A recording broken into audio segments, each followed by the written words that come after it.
Magandang araw po sa inyong lahat mga karibin natin at welcome back dito po sa ating munting channel Pinas News Review, kung saan re-reviewin po natin ang mga mahalagang balita dito sa Pilipinas. Mga simpleng komento sa mga issue dito sa Pinas. Yan mga karibin natin, ito po mula po kay Melbs TV. Tol po dapat bumbahin ng mga Chinese na yan ha. Takot ba kayong labanan ang China? Ba't hindi nyo palagan? Yan mga karibin natin. Yan po yung sinabi ni Representative Erwin Tulfo. Yan mga karibin natin. Kung di ka pa po nakapag-subscribe kay Melbs TV, nasa description po ang full video link ng balitang ito. Mag-subscribe na po kayo. Yan mga karibin natin, kung bago ka pa lang at di pa po nakapag-subscribe sa ating munting channel, please don't forget to subscribe.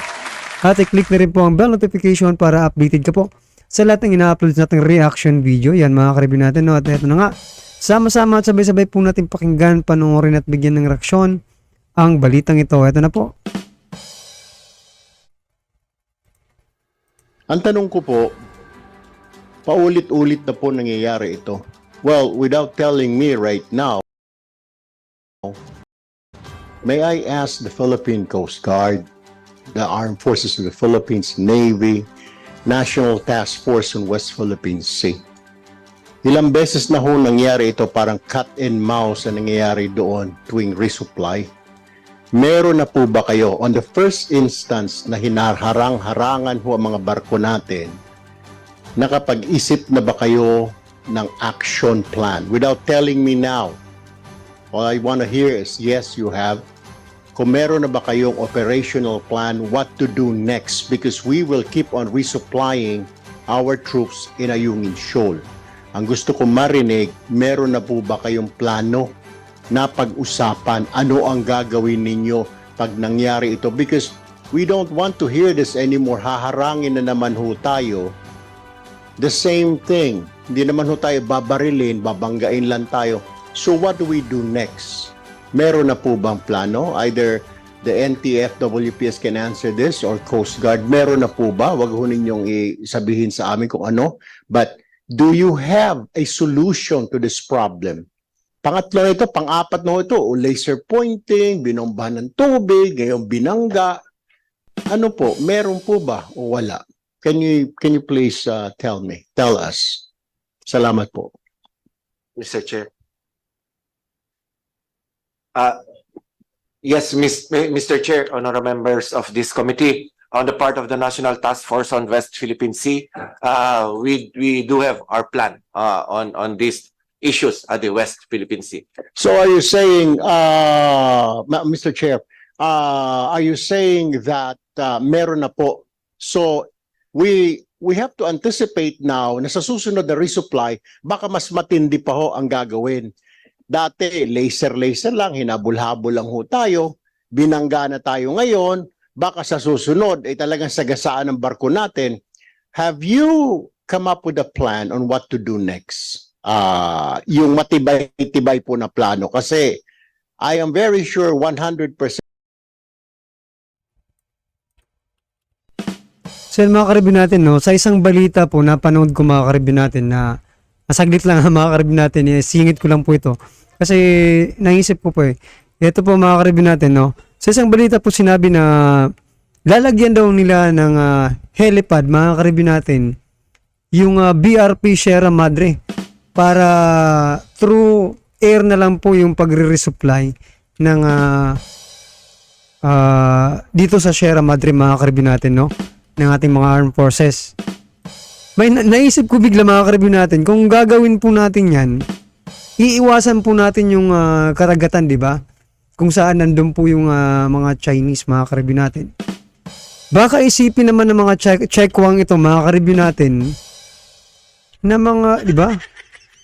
Duwag ang, di ba? Baka isipin lang nila mga karibin natin ha. Hindi naman pala nila tayo kaya dito sa karagatan, di ba? Kaya lumipas sila sa sa hangin na sila, sa air na sila dumaan. O kayo mga karibin natin, ano ang iisipin ninyo kung ganun po ang mangyayari, di ba?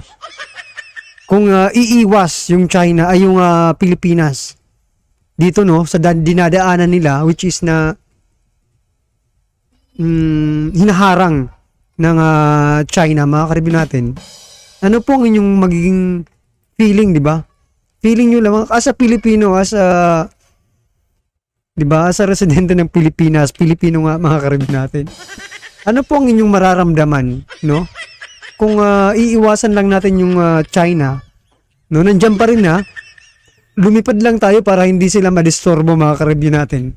Kasi baka maisturbo pa natin sila, 'di ba? Sabi doon na lang sa helicopter na lang po ang gagamitin mga karibyo natin. So parang ang dating umiiwas lang tayo sa China mga karibyo natin.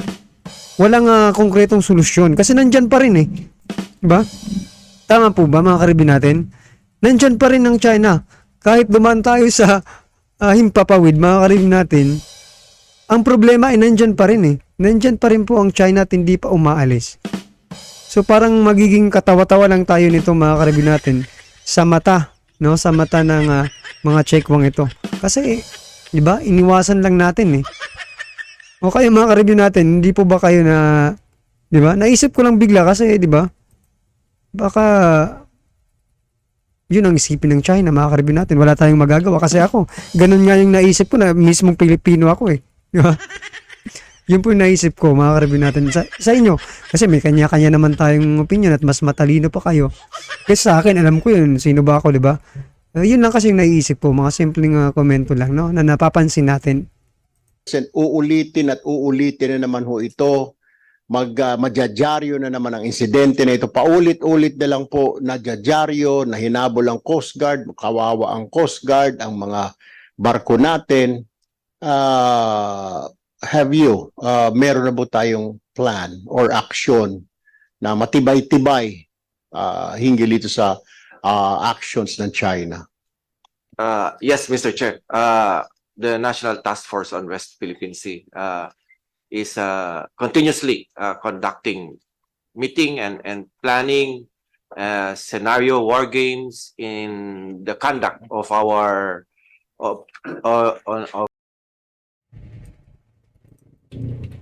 Yan mga karibyo natin, no, narinig po nating lahat na planning daw mga karibyo natin. Still planning mga karibyo natin. Ilang beses nang nagawa ito, tapos still planning pala ito mga karibyo natin. So hanggang kailan maghihintay, di ba? Yung mga armed forces natin para naman hindi sila, di ba, madihado dito sa mga ginagawa ng China. So yung mga karibyo natin, narinig po natin, no, yung mga opisyal ng Task Force sa West Philippine Sea. Planning po mga karibyo. Narinig po natin planning. So hanggang kailan kaya ito? Di ba? Hanggang kailan natin ito hihintayin? Of our conduct of operations and Pero alam naman po natin mga karibyo natin na mahirap talaga to. Hindi to ganun kadali. Pero kasi yung mga inilagay dyan mga karibyo natin is matatalinong tao po yan. Quick thinker kung baga, no? Mabilis mag-isip ang mga ito. Pero still planning po mga karibyo natin. and fighting of our sovereign rights and sovereignty and jurisdiction at the West Philippine Sea, Mr. Chair. I understand that, Mr. Chair. My point is, yung actions po na sinasabi niyo other than diplomatic protest, sawang-sawa na po yung mga kababayan ho natin. I mean, diplomatic, note verbale, patawag yung ambasador. Wala ho This is all falling under deaf ears. Ibig sabihin, hindi pinapakinggan. Hindi rin ho umuubra. So, ang sinasabi ko lamang ho, yung concrete action, siguro mamaya ho sa executive session, gusto naming malaman kung ano ho ba itong matibay-tibay na action. Yung quantity po ng sasakyan ng Coast Guard. Pero ang tanong ko po, wala po bang plano na dagdagan din yung resupply? Parang nga, kasi para ho itong tinitignan ko ho ito, parang offense-defense, parang sport lang ho parang football di ho ba? Parang cat and mouse, kailangan ho siguro natin na marami ding dadalhin doon, or in short, decoy. Can we do that? Kaysa sa dalawa lang ang papadala natin, bakit hindi tayo mag-arkila na 10 para sumakit din ang ulo nila, hindi nila alam kung sinong hahabulin nila. Can we do that, Mr. Chair? Mr. Chair, we can discuss that in the executive session. Possible actions that we can take, sir. Isa pa ang katanungan, Mr. Chair, if you would allow me. Yung mga barko po ba ng Coast Guard, do we have a firepower just in case, Mr. Chair? Kasi po napansin ko parang ang dala-dala lang po ng Coast Guard natin ay mga Armalite. Alam niyo ho, masakit mahong sabihin, pag nadaanan kayo, mabuti hindi ho kayo nadaanan ng mga Abu Sayyaf. Ang Abu Sayyaf nakakumpit, may mga dala po mga RPG. Tayo ho, Armalite, ano ho ilaban natin? Are we armed with something other than mga rifles and sidearms ang mga barko po ng Coast Guard, Mr. Chair? Mr. Chair, I would like to refer that question later during the executive session, sir. So yan mga karibyo natin, no? Halata namang walang gaanong kagamitan ng ating ano, no? Butot na halata ni Congressman Tulfo, mga karibyo natin. Na arma, di ba? Yung mga bit-bit na mga armas, talagang hindi po makakalaban, no? Kung talagang sinasadya ng China, talagang wala. Palagi tayong mag-ano doon, palagi tayong mag-a-assign ng bagong armed forces doon, mga karibyo natin. Kasi wala di ba? Wala tayong panlaban dyan sa mga nila, kagamitan. Sana man ito sa pondo na naman. Ayaw nyo kasing punduhan itong mga karibyo natin, di ba? Mapupunta naman tayo dyan sa extraordinary fund, mga karibyo natin, na palagi natin binabanggit, no? Itong extraordinary fund ng mga senador at kongresista. Ay, nako mga karibyo natin, no? Talagang ganito ang sitwasyon ng Pilipinas, no? Pagdating dito sa West Philippine Sea. No, kaya nga nang sabi ko kanina, parang kung tayo ang mga Pilipino naliliitan, no, sa ating kagamitan, sa mga ginagawa ng ating gobyerno, no? Paano pa kaya yung China, mga karibyo natin? Diba? Pinagtatawanan lang siguro tayo nito kung, diba? Kasi kung wala tayong mga kung wala tayong mga allied countries, mga karibyo, sigurado pinulbos na tayo nito, mga karibyo natin. Diba? Pero ito lang yung nakakapagtaka dito. Japan, Indonesia, Taiwan, South Korea, nagagawa po nilang lumaban, no? Kasi nga po mayroon po silang matinong gobyerno, di ba? Matitinong kagamitan. Bakit ang Pilipinas, mga karibyo natin, napakahirap? No? Napakahirap pong maging ganun, maging kagaya nila, mga karibyo natin. Kung sa tapang lang din naman, matapang ang mga Pilipino. Kaso nga lang, kahit anong tapang mo, kung wala ka namang dalang mas mabigat na armas, di ba? Useless lang din, di ba? Kasi malayo ka pa. Matapang ako, di ba? Malayo ka pa, bubombahin ka lang, wala ka na. Nasaan yung tapang mo? Well, anyway, mga karibyo natin, napapahaba na po yung kwentuhan natin, alright? Kahit mga karibyo natin, kung bago ka pa lang at di pa po nakapag-subscribe dito sa ating munting channel, please don't forget to subscribe. At i-click na rin po ang bell notification para updated ka po sa lahat ng ina-upload sa ating reaction video. Yan mga karibyo natin, no?